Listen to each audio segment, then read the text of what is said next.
Hello guys, good morning. Ayan, walking tayo at maganda ang panahon. Medyo makulimlim. Hinay-hinay lang ating paglalakad. Tapos ng walking, diretso na ako sa palengke. Bibili na ako ng ulam namin po. Ang panahon, makulimlim. Ganda ang panahon. Malapit na tayo sa may talipapa, guys. Ayan. Dito lang to sa loob ng aming subdivision ng talipapa.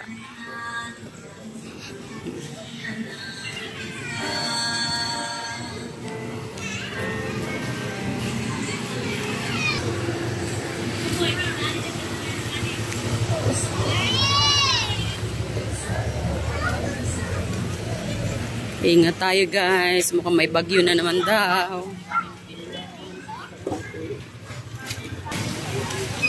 Hi Nay.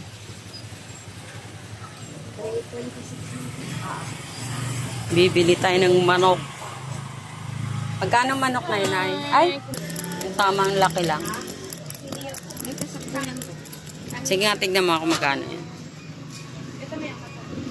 Magkano yan? Ha? Magkano? Ha? Pila? 2? 280. O, sige. Pa-chop-chop. Pang adobo. 3 araw. Pang 3 araw. O, hindi pa. Yan, bili tayo ng gulay. Magkano kamote, te? 100 ang kayo. Ano mo nga to? Pang merienda mamaya ang kamote.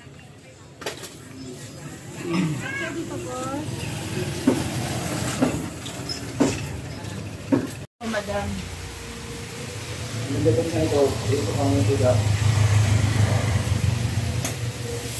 Bibili tayo ng niyog na baog.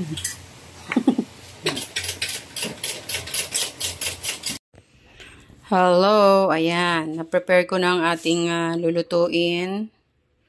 Ito na yung manok. Ayan, isang buong manok. Pang 3 araw na namin yan. Charot. Sibuyas, bawang, at yung gata.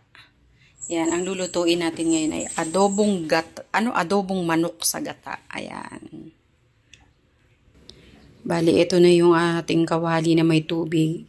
Ang gagawin ko, iwas muna tayo ngayon sa gisa-gisa. So, pakukuluan ko lang hanggang sa lumambot, hanggang sa medyo matuyo-tuyo.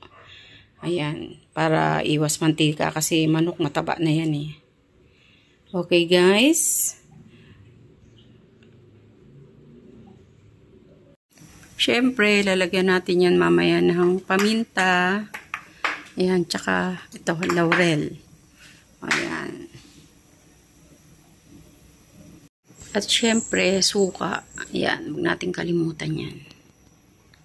Tsaka toyo, syempre.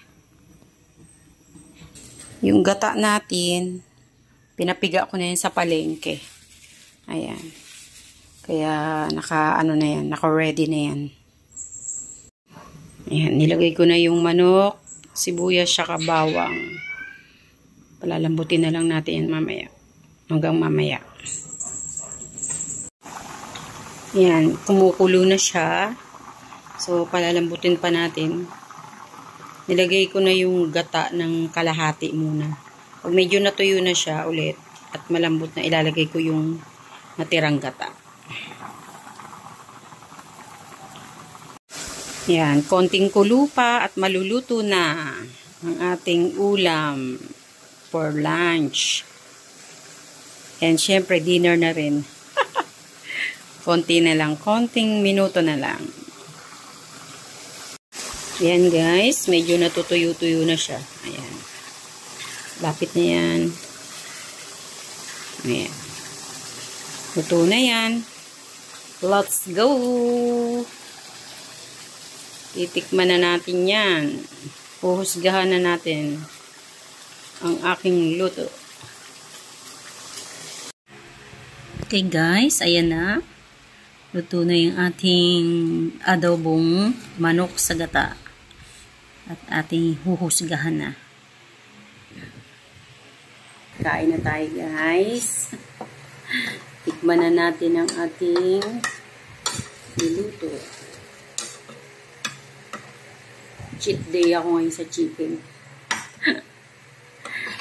Hindi kasi ito native. Ayan. Kunti lang yung parang pinakasabaw. Malapot. Diba? Siyempre, magkakamay tayo.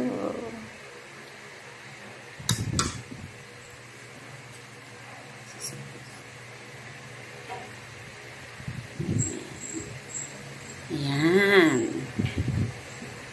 Mandaw natin.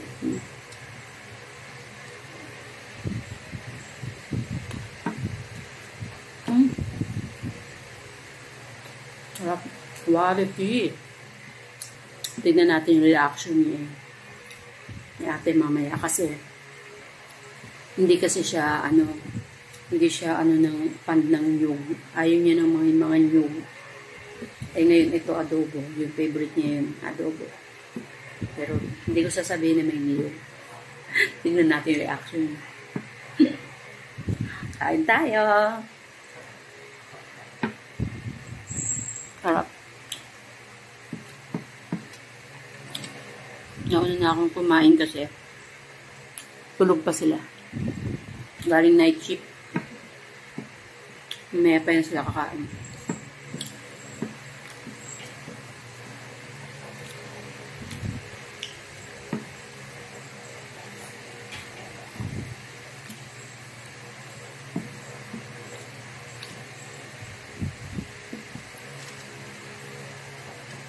Kuya, ano masasabi mo dyan sa niluto ko? Ayos. Lalo.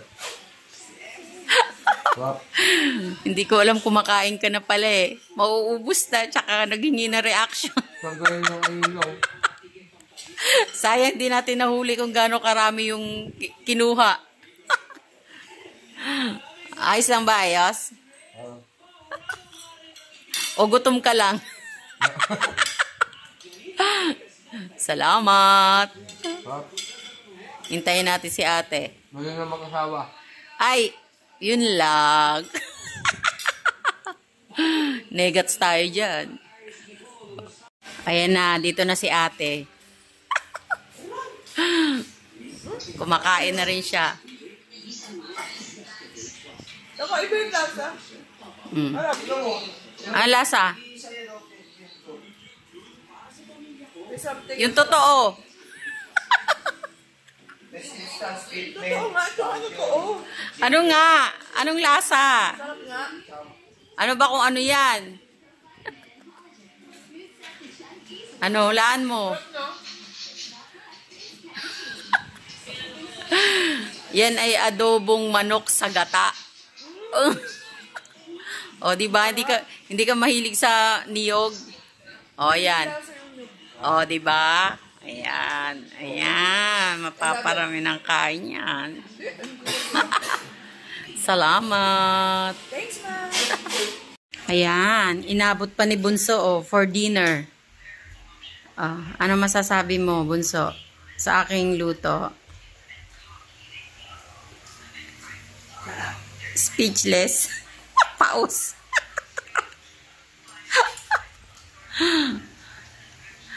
Ano daw? Hindi ko marinig.